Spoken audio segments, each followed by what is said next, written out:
Alright, I'm updating the firmware on my Pioneer AVH-1330 NEX. Pretty simple. You download the firmware update off Pioneer's website, and if you see in the back, I've just got a USB drive plugged in the back of the port there.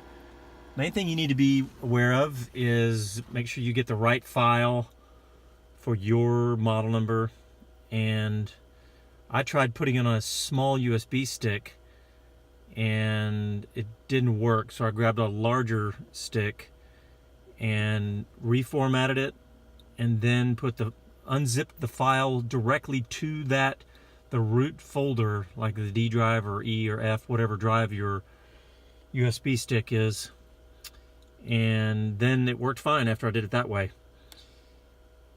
But sorry, I didn't think to do this video until after I was already updating it, but as you can see, it takes a few minutes to do the update. It looks like it was about a 55 meg file, and I had a problem with my unit. The reason I decided to pull it out and check it out is I had a problem. The unit was locked up.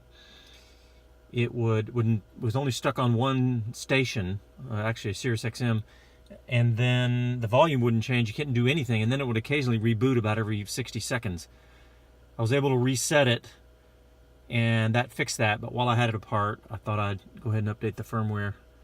So I'm going from 8.05 to 8.35. I think the 8.05 was, I updated it when I first bought it back in 2017. So anyway, that's how you do it. It's pretty simple. Just download it, put it on a USB stick, plug it in the back, and then really what you need to do is follow the instructions on the Pioneer website, because they have all the step-by-step.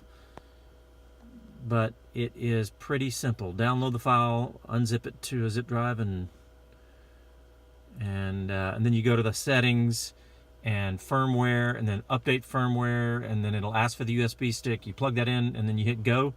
It restarts the unit, and then it starts this process of updating. Probably looks like it's going to take about 3 or 4 minutes.